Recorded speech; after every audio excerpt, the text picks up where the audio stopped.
Question number 2, determine the maximum permissible discount and minimum reissue price. तो दो अलग parts हैं, ठीक है ना। पहले मैक्स, दोनों इंटर रिलेटेड है बट दो अलग क्वेश्चंस हैं कि दो इंफॉर्मेशन आपसे मांग रहे हैं। एक एक करके बात करेंगे। पहला case, share of ₹10 originally issued at par on which application and allotment money of ₹5 was received. ₹5 was received. तो कितने रुपए मिल गए? ₹5।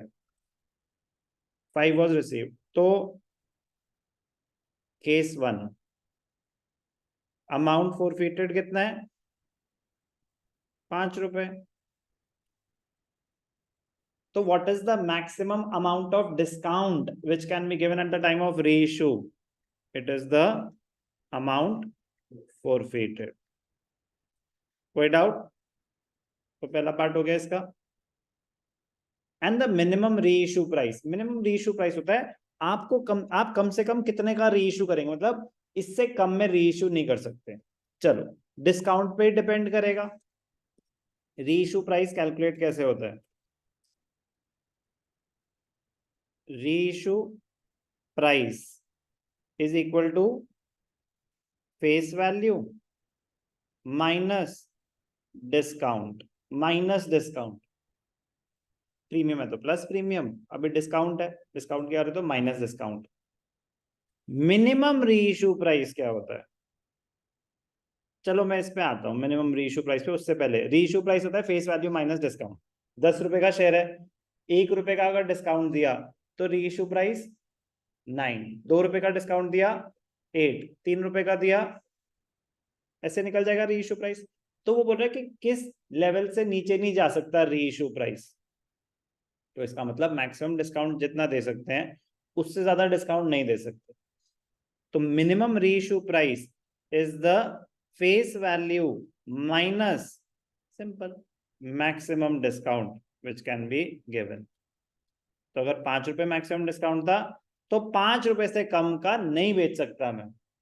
₹4 का अगर बेचूंगा तो मतलब मैं कितना डिस्काउंट दे रहा हूं? ₹6। Is that possible? No, that is not possible.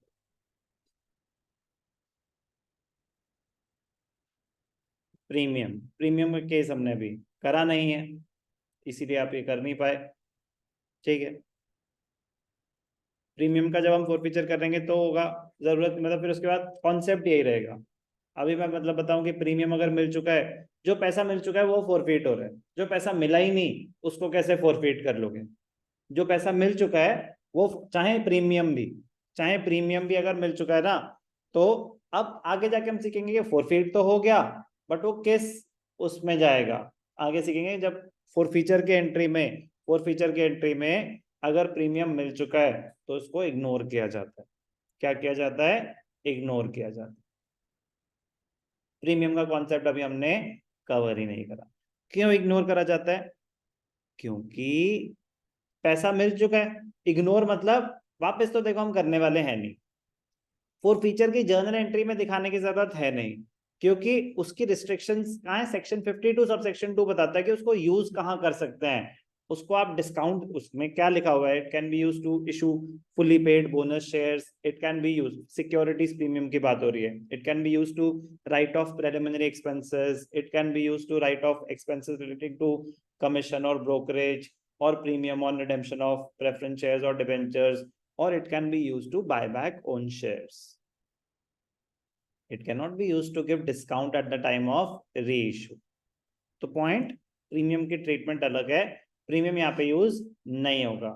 तो सिंपली स्टेटेड, अगर क्वेश्चन अभी खत्म करना है, प्रीमियम का कोई रोल नहीं होता फोरफीचर में, क्योंकि अगर मिल गया है तो वैसे ही इग्नोर कर देंगे, क्वेश्चन ऐसे सॉल्व करेंगे जैसे प्रीमियम कभी था ही नहीं, और नहीं मिला तो वैसे भी नहीं मिला, फोरफीचर का तो वो पार्ट हो नहीं सकता, वो रिवर्स एरियर्स मान के हम रिवर्सल कर देते हैं उसका। Premium is ignored if received, it will be reversed if not received. But मैं कह रहा हूं प्रीमियम का केस हमने अभी आगे पूरा डिटेल में करना है, अभी हमने टच भी नहीं करा, तो प्रीमियम पे मैं कोई डिस्कशन ही नहीं करता अभी। बट मैं कह रहा हूं जब आप आएंगे भी ना कैलकुलेशन पॉइंट ऑफ व्यू पे, तो रूल्स यही रहेंगे, रूल्स यही रहेंगे, इसमें कोई चेंज नहीं आएगा। जैसे कि share of 10 originally issued at premium on which application allotment money including premium of 5 was received. Premium अगर रिसीव हो चुका है भूल जाओ, तो कितना भूल जाओ, 1 रुपए प्रीमियम भूल जाओ, तो कितने रुपए मिल गए आपको फेस वैल्यू के, 4 रुपए। कितने रुपए मिल गए आपको, 4 रुपए। अगर 10 रुपए का शेयर है जिसमें से 5 रुपए इंक्लूडिंग प्रीमियम मिले हैं, तो 10 एक्चुअल शेयर की वैल्यू क्या रही होगी, 10 + 1, क्योंकि 1 रुपए का तो प्रीमियम है। इसमें से टोटल कितने मिल गए हैं, 5, तो कितने नहीं मिले, 6। तो फेस वैल्यू के हिसाब से तो आपको कितने मिले, 4 रुपए ही मिले। तो ये है अमाउंट फॉरफिटेड। तो what is the maximum discount which can be given, it is 4 rupees per share, 4 rupees per share, क्योंकि फॉरफिटेड कितना है, 4 रुपए।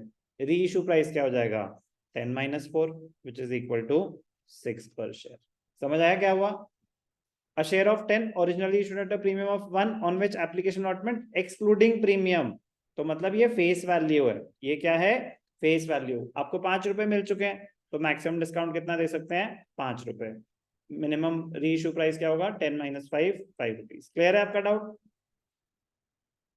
Important question, easy question.